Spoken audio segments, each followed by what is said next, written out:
deeper with our lesson, let us first have a short review of our past lesson. Last time we learned about, okay, Ms. Shasha? We learned about identifying the consumer and producer, ma'am. Very good. Can anyone define the difference of consumer and producer? Yes, I agree. Ma'am, whenever someone buys something, whether it's a good or service, they are called the consumers, while the person who makes the good or provides the service is called producers. That's correct. Can anyone give an example of consumer and producer? Raja. Ma'am, at the salon, the barber is the producer and the consumer is the customer because she buys the service. Okay. Now class, what is the role of a producer? Irish. Ma'am, the role of a producer is the person responsible in producing goods and services from the other goods to be sold in the market. You're right. How about the consumer? Ma'am, the role of a consumer is to purchase goods or services of a business to help companies generate profits. Okay, well done. So class, this is the consumer and producer. Before we start our day, let us watch a short video clip. Let us sit still, close our mouths, and open your eyes and ears. Let's open.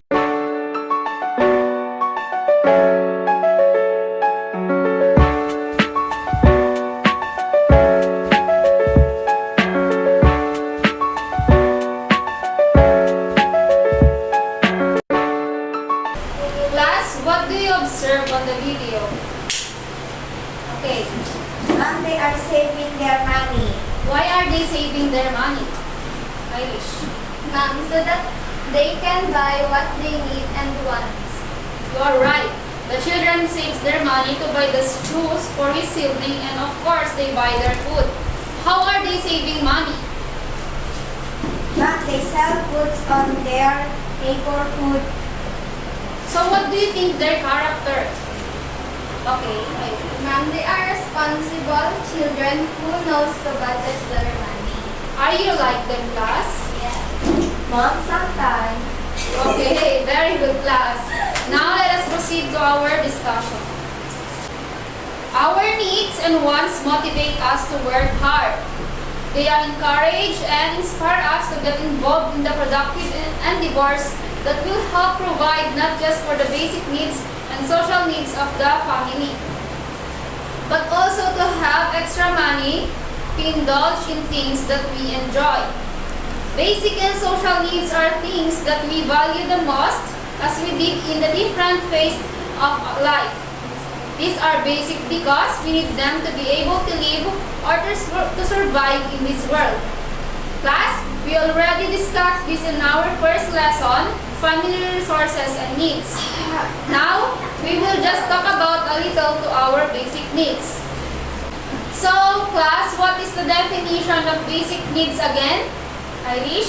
Ma'am, requirements of sustaining life, promoting physical and mental growth for the children within the family. Very good.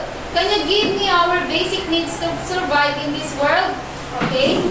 Ma'am, clothes, shelter, water, health, service, and food. Very good, class. So, clothes, water, shelter, and food are provided by our parents to their children since birth to keep them alive. Another basic need are can you read what is on the screen? Miss Irish. Security and basic needs. The parent provides security and safety needs of their children to make them comfortable and to keep them free from fear. This includes healthcare and education. And for our social needs, can you read what is on the screen? Social needs are things such as acceptance, appreciation, belonging, and companionship. Essentially, social needs are met by forming relationships with other people. Social needs are met in a variety of ways. Family needs, the social needs of children, but later in life, romantic partners, friends, and co-workers further with social needs. Joining groups such as church or athletic team also meets social needs. Like for examples, attending in birthdays or weddings or any activities that's working together in groups. Class, can you give me another example of social needs, Irish? Attending in church, school camping, and family gatherings. Very good. Those are our basic and social needs. Now, let us define what is budget. Do you have any idea what is budget? May idea ba kayo kung ano ang budget? May nalalaman ba kayo about sa budget? Ano ang budget? The budget ay parang yung may gusto kang pero expensive, tapos meron ka pang hinuhulugan. So, you need to budget your money first before you get what you want. Okay. If not, okay. Please read what is on the screen. Budget. Please read what is budget. Okay, Irish. Money get aside for planned expenses. It is planned specifying how much money will be spent or allocated during a particular period. Budgeting, on the other hand, is related to the wise use of family resources. Based on the system by which wages or salaries are received and how these are to be spent by itemizing the needs of the family and how much money is needed to meet such needs. Now class, do you have now any idea what is budget? Okay? Ma'am, the budget is the total amount of money allocated for a particular purpose during a particular period of time. Very good. Now class, let us discuss the allocation of family budget. Please read what is on the screen. Irish. Allocation of family budget. The general goal of a family budget is a yearly, monthly, or weekly picture of what you need to spend and what you have left over. So in this case, allocation of family budget is very important. Okay. A family budget may differ from one family size and composition. Family values and standards of living. Some families may spend more on food, others on clothing, and still others on education. Ang ibang pamilya daw ay mas nag-spend sa pagkain or sa mga damit or sa pag-aaral. Naintindihan? Yes, ma'am. So, to effectively budget family resources, it is important to set the family goals and priorities and budget available resources based on this example for education is a priority, a bigger chunk of the budget should be allocated to this. Okay. Nagsaset ba kayo ng family goals sa family nyo? Or sa mga anong priorities? Kayo, anong priorities nyo? Ano ang mas dapat unahin nyo? Studying. Okay, good. Education. So, karamihan sa family ang priorities nila is edukasyon. Tama? Ang pag-aaral ng mga anak or halimbawa ikaw, ang priorities mo is pag-aaral kapag tapos ka ng pag-aaral.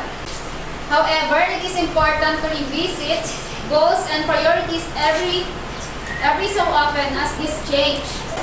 Here are steps in making a budget. Read what is on the screen. Sino mag-voice? Irish. Discuss goals and priorities with family members so that they will understand and cooperate with how resources are budgeted and allocated. Family members should have to stick to the budget and avoid overspending.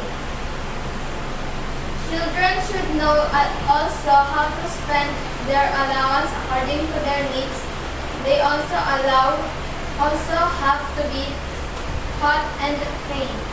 Class, are your parents taught and trained you on how to spend your allowance according to your needs? Yes, ma'am. Paano nyo ito nasabi? Irish. By saving. Okay. Very good if yes. Last but not the least, let us all read number 4. Lahat tayo magbasa. As much as possible, save water, energy, and other items that cost money. Do you save water and energy and other items that cost money? Yes, ma'am. How do you save water and energy at your households? Paano kayo nagsisave ng water or kuryente sa bahay nyo? Okay. Paminsan po nagkakarga kami po sa bumba.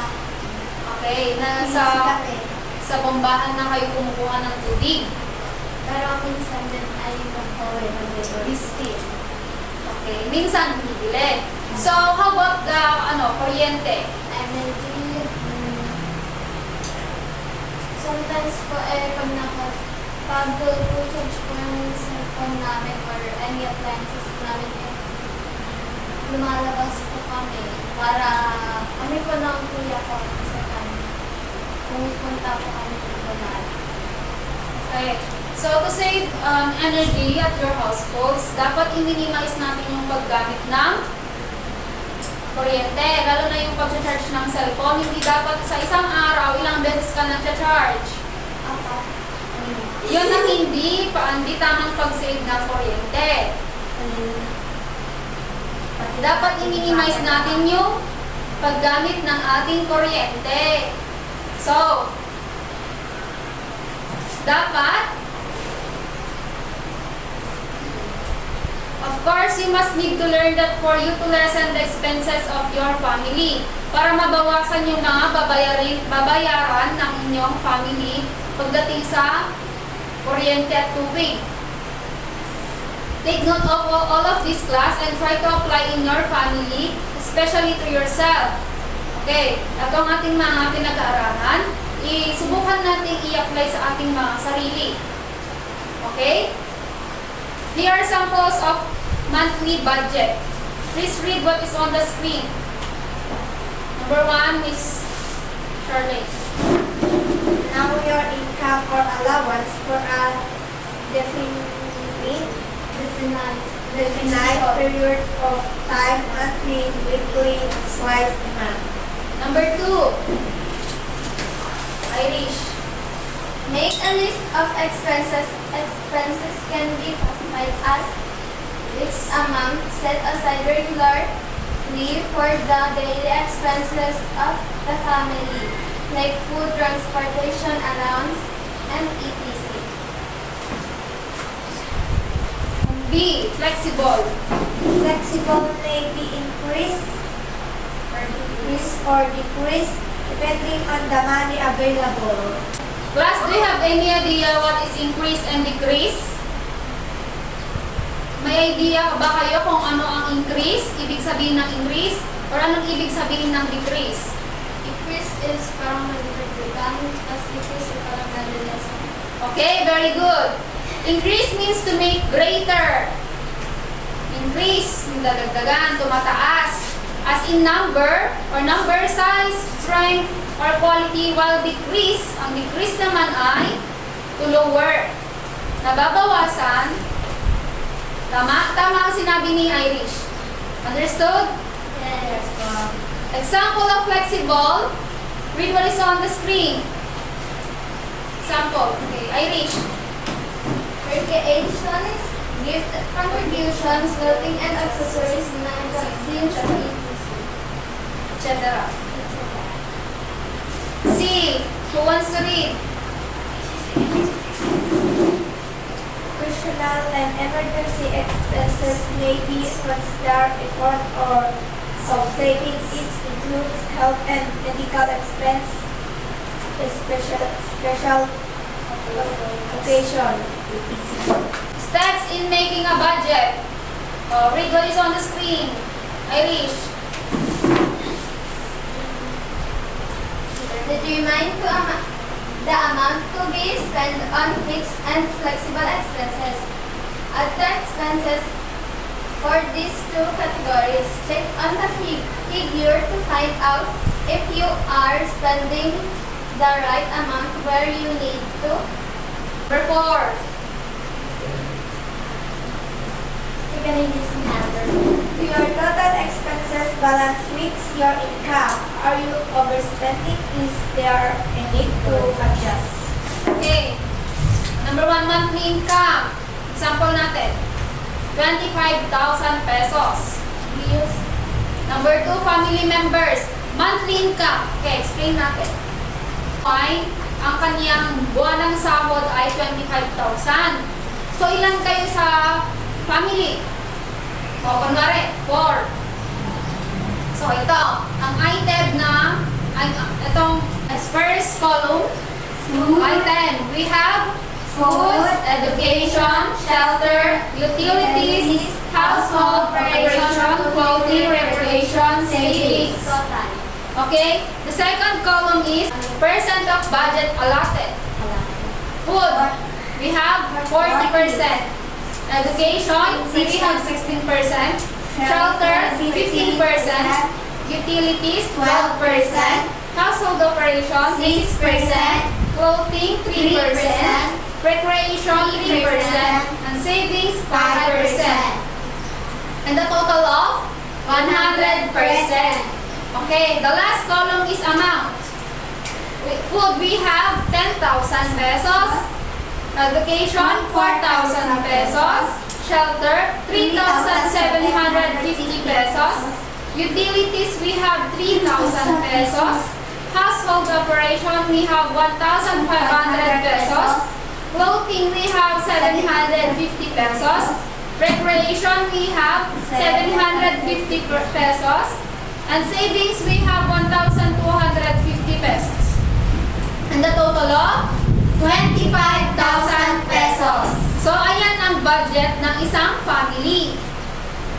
Class, do you understand the budgeting of a family? Yes, Yes, ma'am. ma'am. Okay, let's move on to our activities.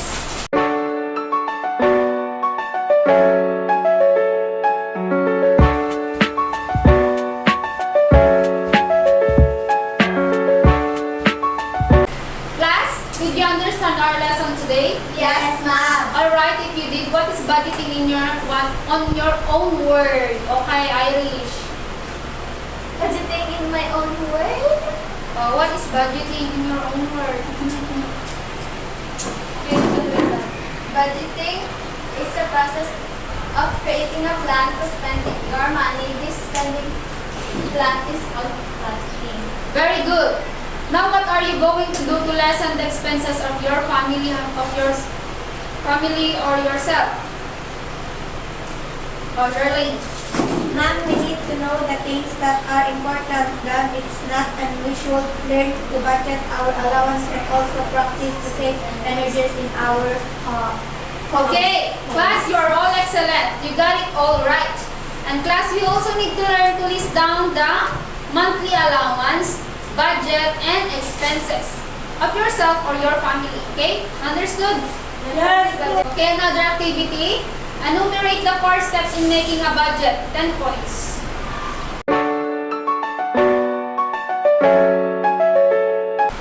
Okay, class, that's all for today. You can now dismiss. Goodbye. Goodbye, ma'am.